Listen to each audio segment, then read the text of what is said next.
Right. Hi there. So when we were talking about building these smart cities, I was kind of at first going, gosh, I'm a data person. I run data strategy at Wells Fargo. How do I fit onto this panel? But one of the things that we recently did was do some research on millennials. And when you think about who's going to be populating these smart cities of the future, it is the millennials.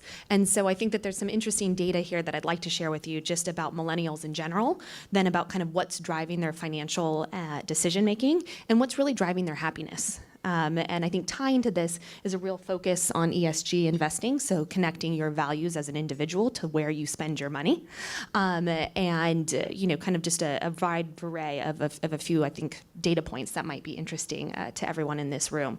So. We have versions of this presentation that could give me a whole hour of presenting to you all, but the things that I'm going to focus on in the next 10 minutes is kind of who we did the survey with, what some of those key kind of factors were around millennials, money, and happiness, and then some takeaways that I think we can all think about, particularly when we're thinking about ESG investing moving forward. So with that, we surveyed about 1,771 millennials. It was about a 20-minute interview with them, really getting into kind of what are they thinking? How do you want to engage with them? What are things that we should be focused on when we're really thinking about this population?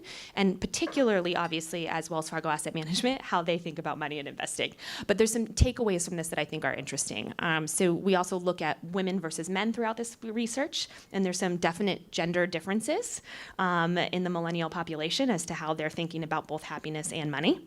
And then we also looked at affluency. So, which of the millennials, there's about 6% of this group we would call affluent and 74% in the non-affluent category.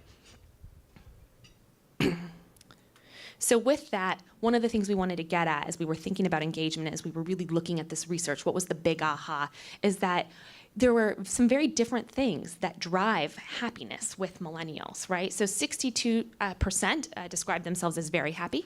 65% say their life is meaningful. And you can see that there's some differences here between men and women as well.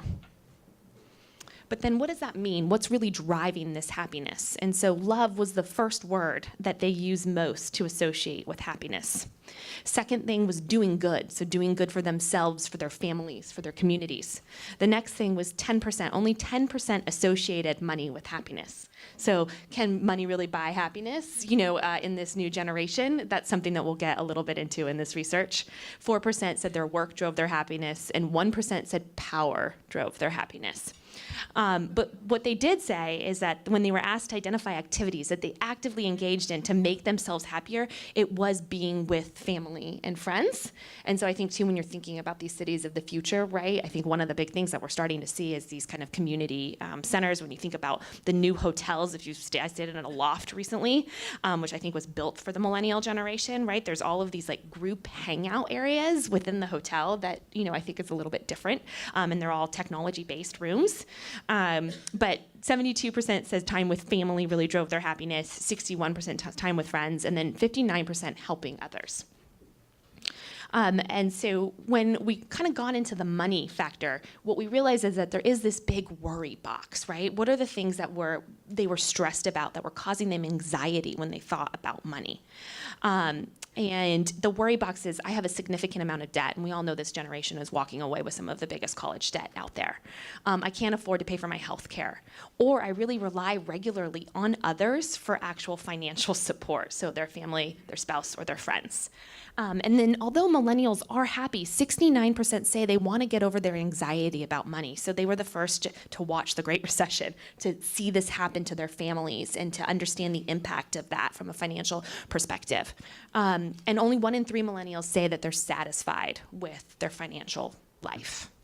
And so as we kind of dug into this a bit more, the big kind of aha for us was that there was this, what we're calling the positive financial indicator, and their association. So when they scored well in these categories, how did that relate to their overall happiness? So this is where we were trying to tie back, can money really buy you happiness kind of notion.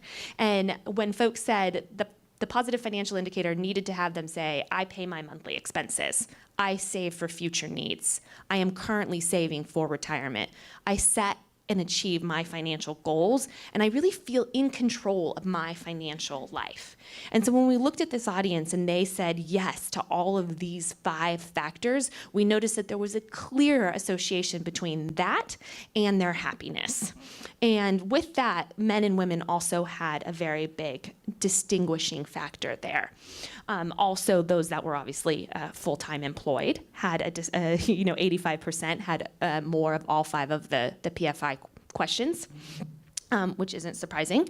And it was also the older generation, so 69%, so those 28 to 36 also checked yes from the positive financial indicator categories. And so, I think that was just the real kind of takeaway here. So if you look at all millennials, right, and drivers of happiness, only 62% consider themselves happy, but 79%, if they had the affirmative PFI, considered themselves happy. And so we were tying this back to kind of what were their motivators when they think about the financial impact of their individual contributions to how they invest. They also said that the market is the best place for my money. 51% of millennials thought that versus 74% who actually were engaged with their financial lives. And then I know everything I need to know to use my money successfully. 51% of millennials said yes to that. 74% said yes to that when they were actually engaging with their PFI. And so as such, we also wanted to dive into some of those kind of key decision makers. And so millennials do believe ESG is smart investing, right? So really they're tying their values to how they spend their dollars. And so 86% said they want to work for companies who make the world a better place or have products that make the world a better place.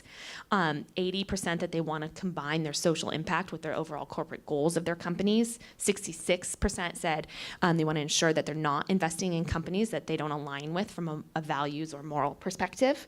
And this isn't necessarily new research, but I think it's another indicator that the millennial population is thinking about both their financial decision making, where they want to work, their decision making, and where they want to live, and tying that back to these kind of social cues that are very important to them. And so with that, this is my last slide, but I think the kind of other key takeaways, the biggest one on this slide for me, is that 74% said it's easier to stomach the market's ups and downs if their investments were having a positive impact on the world. And so we really are talking a bit about a different generation of investors when we think about millennials, and I think that they're going to carry that forward with them into all parts of their lives, where they live, how they think and work with each other, and where they work, quite frankly. So with that, I don't know if we have time, but I had a 2-minute video, and I have no idea if this is going to work. But I thought it was really interesting to hear it in their words. Let's see if this works. There was a giant crash. 2008, I graduated not too long after that from college. And so that kind of put a very big damper on my desire to be involved. Wow. If I had to describe the stock market to an alien, I would say it's some level large-scale betting. You could do some data crunching to try to figure out what is the smartest bet, but ultimately, it's like the weirdest horse race in the world. Investing into stocks for the first time, it wasn't scary, it was just more of I had a lot of questions.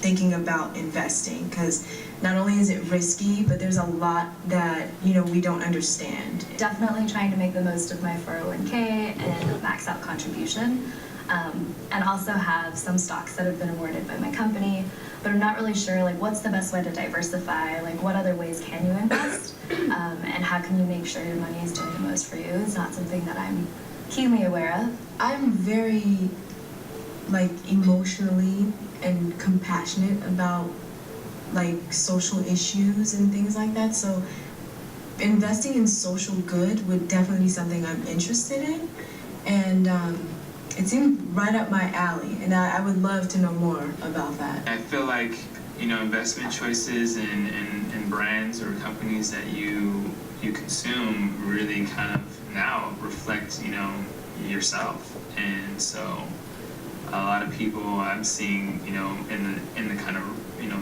business that I'm doing, a lot of millennials are starting to align themselves with, the character and their own presence with the brands that they use and the companies that they use. And so I definitely think that, you know, I find myself doing the same thing. Absolutely, yes. I would consider investing in socially responsible companies. My last job was actually with a solar energy company, and they gave us the option for investing our 401k in different classifications of stock. And one of the classifications was more eco-friendly and green. Shifting it towards like green energy was like a small way that I felt like I was making a change.